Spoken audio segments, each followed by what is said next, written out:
सब लोग आगे होना चाहता है।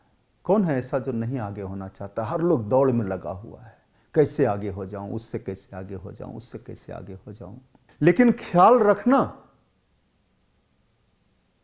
लाओ त्से का यह सूत्र, लाओ त्से चाइना का बहुत बड़ा मास्टर हुआ।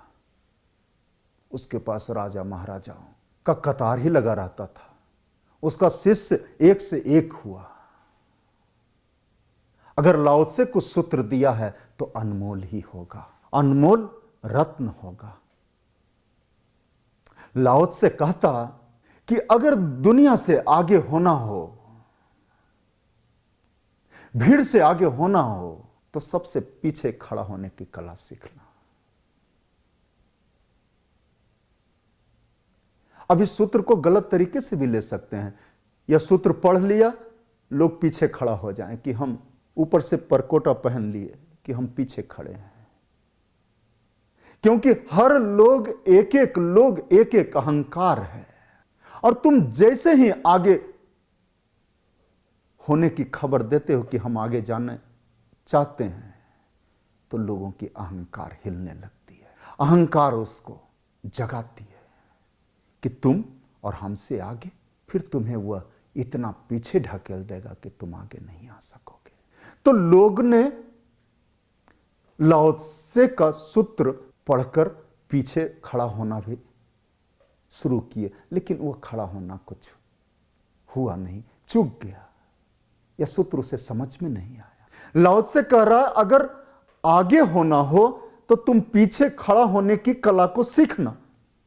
तुम खड़ा सीखना नहीं, तुम खड़ा ही हो जाना, तब तुम्हें लोग आगे कर देगा। इसका अर्थ यह हुआ, लाओ त्से कह रहा है कि तुम अपने सारे अहंकार को गिरा देना। तुम भूल ही जाना कि तुम्हें आगे होना है। तुम आगे होने की बात ही छोड़ो, तेरे अंदर भाव में भी नहीं उठे कि तुम्हें आगे होना है। तुम्हारा ऐसा कोई काम भी नहीं हो कि तुम्हें आगे होना है। तुम्हें ऐसा ख्याल में भी नहीं आया कि तुम्हें आगे होना है। उस होने की बात लाओ त्से कर रहा है। तुम खड़ा पीछे यह सोच करके नहीं होना कि तुम्हें आगे जाना है, बस तुम पीछे खड़ा हो जाना, यह सोच करके कि तुम कुछ ना हो, आप कुछ ना हो, हम कुछ ना है।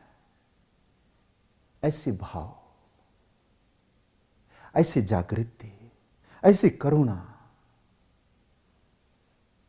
ऐसी आपकी अंदर दृष्टि पैदा हो ना कुछ की, तब लोग तुम्हें सर पर उठा करके आगे कर देंगे। फिर आप आगे हैं, पीछे उनके लिए एक हो गया, क्योंकि अब तुम में और आप में अहम भाव ही खत्म हो गया। अब आप में वही मिट गया कि मैं आगे रहूं या पीछे रहूं, क्या फर्क पड़ता है। तो लोग सराखों पर चढ़ा लेंगे।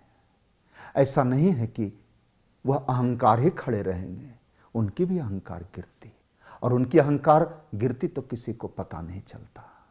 इसलिए लाओ त्से का इस सूत्र को बहुत अच्छे तरीके से याद रखना। लोगों से, भीड़ से अगर आगे होना हो तो पीछे खड़ा होने की कला को सीखना। लाओ त्से का कहने का अर्थ यह हुआ कि पीछे खड़ा होना तो इस भाव से नहीं, सरल भाव से, सहज भाव से, पता भी नहीं चले किसी को, ऐसा खड़ा होना।